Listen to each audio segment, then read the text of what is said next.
Shalom saudara, Gembala kita, Pendeta Dr. Insinyur Niko Nyotraharjo, selalu mengajarkan supaya kita hidup untuk menyenangkan hati Tuhan. Namun, ada satu pengajaran dari kelompok Hyper Grace yang mengatakan bahwa hanya dengan menerima Yesus sebagai Tuhan, kita sudah sepenuhnya menyenangkan Tuhan tanpa perlu melakukan apa-apa lagi. Pandangan tersebut sangatlah menyesatkan. Dalam Voice of Pentecost kali ini, kita akan membahas bagaimana kita menyenangkan Tuhan dalam hidup ini. Paulus mengatakan bahwa keselamatan hanya karena kasih karunia atau pemberian Allah saja dan bukan hasil usaha manusia. Dengan menerima kasih karunia ini, kita menjadi warga kerajaan sorga yang memiliki posisi diselamatkan di dalam Yesus. Namun, selama kita masih hidup di dunia ini, Tuhan inginkan supaya kita anak-anaknya melakukan kehendak-Nya. Hal ini sejalan dengan dua tema dasar perjanjian baru, yaitu pertama, bagaimana kita ditebus oleh Allah, yaitu karena kasih karunia oleh iman. Kedua, bagaimana kita harus hidup sebagai umat tebusan. Efesus 4 ayat 1 menuliskan, supaya hidupmu sebagai orang-orang yang telah dipanggil berpadanan dengan panggilan itu. Hidup berpadanan dengan panggilan dijelaskan lebih lanjut dalam Kolose 1 ayat 9-10. Sebab itu, sejak waktu kami mendengarnya, kami tiada berhenti-henti berdoa untuk kamu.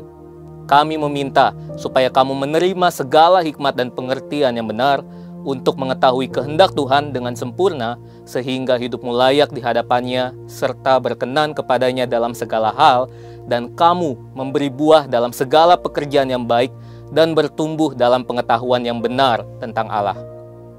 Nah, setelah mengerti ayat-ayat tadi, tentu kita paham bahwa argumen kelompok Hyper Grace mengenai Tuhan sudah berkenan dengan hidup kita hanya dengan menerima Yesus tanpa perlu melakukan apapun juga, jelas tidak tepat. Bayangkan, Zakheus pemungut cukai yang setelah menerima Yesus dalam kehidupannya, keesokan harinya kembali memeras orang-orang. Atau Saulus yang setelah berjumpa dengan Tuhan Yesus di jalan ke Damsyik, kemudian kembali menganiaya jemaat Kristus setelah matanya disembuhkan. Keduanya sudah bertemu Yesus. Keduanya sudah menerima Yesus dalam kehidupannya. Tapi, apakah hanya menerima Yesus tanpa mengalami perubahan hidup bisa membuat Tuhan berkenan kepadanya? Tentu tidak. Berusaha untuk berubah menjadi serupa dengan gambar Tuhan Yesus setelah mengalami kelahiran baru bukanlah suatu tindakan legalistik. Justru Alkitab memerintahkan kita untuk secara aktif mengerjakan keselamatan kita dengan takut dan gentar. Hal itu juga dikuatkan lagi oleh Rasul Petrus yang menuliskan bahwa kita juga perlu berusaha sungguh-sungguh untuk menambahkan kepada iman kita kebajikan, pengetahuan, penguasaan diri, ketekunan, kesalehan, kasih akan saudara-saudara, dan kasih akan semua orang. Jadi, sesungguhnya perubahan itu tidak terjadi secara pasif dan otomatis seperti yang diberitakan oleh kelompok Hyper Grace. Saat menerima Tuhan Yesus, kita dilahirkan baru dengan satu natur ilahi yang secara otomatis mendorong kita untuk berubah dan ingin hidup menuruti Allah. Namun, kita perlu ingat bahwa kelahiran baru itu tidak menghilangkan natur dosa dalam hidup kita. Jika kita hanya bersikap pasif dengan mengikuti dorongan untuk berubah dan tidak secara aktif mengusahakan perubahan itu, tentu kita berpotensi menyimpang dan kembali ke kehidupan lama kita karena kecenderungan dosa yang sudah ada dalam diri manusia akan menghalangi untuk hidup menuruti Tuhan. Selain itu, kita juga hidup di dunia dengan sistem yang memang menentang Allah.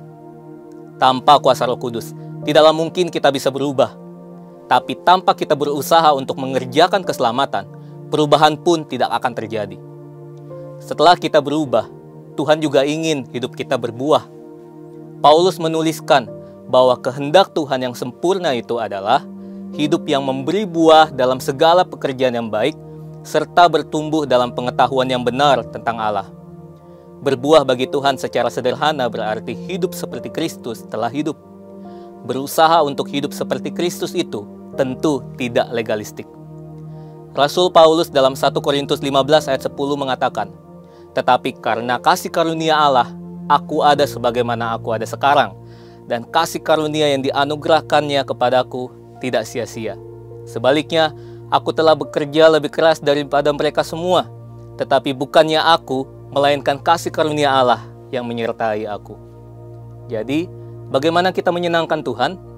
Dengan berubah seperti Kristus dan berbuah baginya. Saudara, untuk penjelasan lebih lengkapnya dari tim teologi kami, silakan klik link yang ada di atas atau scan QR Code yang tersedia. Tuhan Yesus memberkati.